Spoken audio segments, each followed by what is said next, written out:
Hello बच्चों, welcome to my YouTube channel Satish education channel. बच्चों, कुछ दिन से छठ महापर्व के अवसर पर वीडियो नहीं बन पाया, इसके लिए क्षमा चाहता हूँ। आज से फिर वीडियो लगातार जारी रहेगा। आज मैं आपको संस्कृत के शुरू से ही बताऊंगा, संस्कृत के बारे में, वचन, पुरुष और लकार के बारे में आज जानकारी दूंगा। तो बिना देर किए हुए वीडियो चालू करते हैं। तो शुरू करते हैं बच्चों। पहला है वचन। वचन किसे कहते हैं? वचन जिससे किसी पदार्थ की संख्या का बोध होता है उसे वचन कहते हैं। अर्थात हम लोग जिसे गिन सकते हैं उसे हम लोग वचन कहेंगे, जैसे 1, 2, 3 इस तरह का। संस्कृत में वचन 3 होते हैं। पहला एक वचन, दूसरा द्विवचन और तीसरा बहुवचन। एक वचन जिससे एक वस्तु का बोध हो उसे एक वचन कहते हैं, जैसे अश्व, बालिका, फल। अश्व कहने का अर्थ हुआ एक घोड़ा, उसी तरह बालिका कहने का अर्थ हुआ एक लड़की, फलम कहने का अर्थ हुआ एक फल। यानी इस सभी से एक एक वस्तु या एक एक प्राणी का बोध हो रहा है, इसलिए इसको एक वचन के अंतर्गत रखेंगे। दूसरा द्विवचन, जिससे दो का बोध हो, यानी जिससे जिस शब्द से दो वस्तु, दो प्राणी का बोध हो उसे हम लोग द्विवचन कहते हैं। जैसे अश्व यानी 2 घोड़ा, बालिके यानी 2 लड़कियां, फले यानी 2 फल। तीसरा बहुवचन, जिससे 2 या अधिक का बोध हो, यानी 2 से अधिक का बोध हो जाए उसे बहुवचन कहते हैं।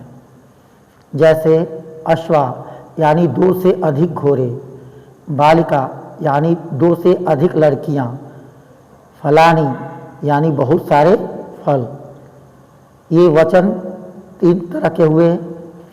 अब हम लोग पुरुष पढ़ेंगे। पुरुष यह भी 3 प्रकार के होते हैं, जैसे प्रथम पुरुष, मध्यम पुरुष, उत्तम पुरुष। वक्ता उत्तम पुरुष होता है, श्रोता यानी सुनने वाला मध्यम पुरुष, और वक्ता यानी बोलने वाला उत्तम पुरुष हुआ। श्रोता यानी सुनने वाला मध्यम पुरुष, तथा जिसके बारे में कुछ कहा जाता है उसे प्रथम पुरुष या अन्य पुरुष कहते हैं। अब हम काल पर विचार करेंगे। संस्कृत में काल बोधक मुख्यतः 5 है, यानी काल का 5 प्रकार के होते हैं। पहला लट लकार, जिसको हम लोग वर्तमान काल कहते हैं। दूसरा लिट लकार, जिसको हम लोग भविष्यत काल कहते हैं। तीसरा लंग लकार, जिसे हम भूतकाल कहेंगे। चौथा लोट लकार।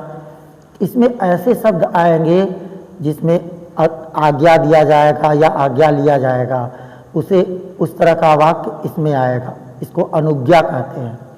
और पांचवा विधिलिंग लकार, इसमें इसके सभी वाक्यों के अंत में चाहिए रहेगा, इसी से इसकी पहचान होगी। पहला लट लकार। लट लकार वर्तमान काल में होता है, इसके सभी वाक्य के अंत में है जरूर रहेगा, यानी जो समय बीत रहा है उसे हम लोग वर्तमान काल कहते हैं। जैसे बालक पढ़ता है, मैं हंसता हूँ। दूसरा लीट लकार।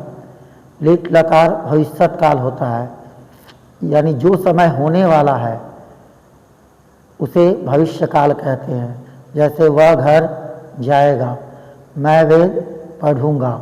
इस सभी के अंत में देखिए गा, गे, गी रहता है और आने वाले समय का बोध होता है, जिसे हम लोग भविष्यत काल कहते हैं, और संस्कृत में इसे लिट लकार कहेंगे। तीसरा लंग लकार, जिसको हम लोग भूतकाल कहते हैं। लंग लकार का प्रयोग भूतकाल में होता है, अर्थात जो समय बीत गया है उसे भूतकाल कहते हैं। जैसे रमेश विद्यालय गया, यानी रमेश विद्यालय चला गया, वो कल तक चला गया था, इससे भूतकाल का बोध होता है। मैं घर गया यानी मैं घर जा चुका हूँ, इसलिए इससे भूतकाल का बोध होता है। क्वेश्चन नंबर 4 नंबर, लोट लकार। लोट लकार जिसको आज्ञा, अनुरोध प्रश्न, आशीर्वाद इत्यादि अनुज्ञा के अर्थ में होता है। कहने का अर्थ है इसमें आज्ञार्थक शब्द आएगा या आशीर्वाद के तहत शब्द आएगा या जिसमें प्रश्न किया जाए। जैसे तुम पढ़ो, वह घर जाएगा, मैं घर जाऊं, इस तरह का प्रश्न लोट लकार में आएगा। और 5वां विधिलिंग। विधिलिंग का प्रयोग चाहिए, सकना अर्थात लोट या अनुज्ञा के सभी अर्थों में होता है। जब इसके सभी के अंत में चाहिए जरूर रहेगा, उसे सच बोलना चाहिए। देखिए इसके अंत में चाहिए है, मुझे रामायण पढ़नी चाहिए, इसके अंत में भी देखिए चाहिए है, अर्थात इससे हम पहचानेंगे कि ये विधिलिंग लकार है। इस तरह हम देखते हैं कि संस्कृत में लकार 5 प्रकार के हैं। नेक्स्ट हम अगले वीडियो में मिलेंगे। अगर वीडियो अच्छा लगे तो लाइक, सब्सक्राइब और शेयर जरूर करें। धन्यवाद। जय हिंद।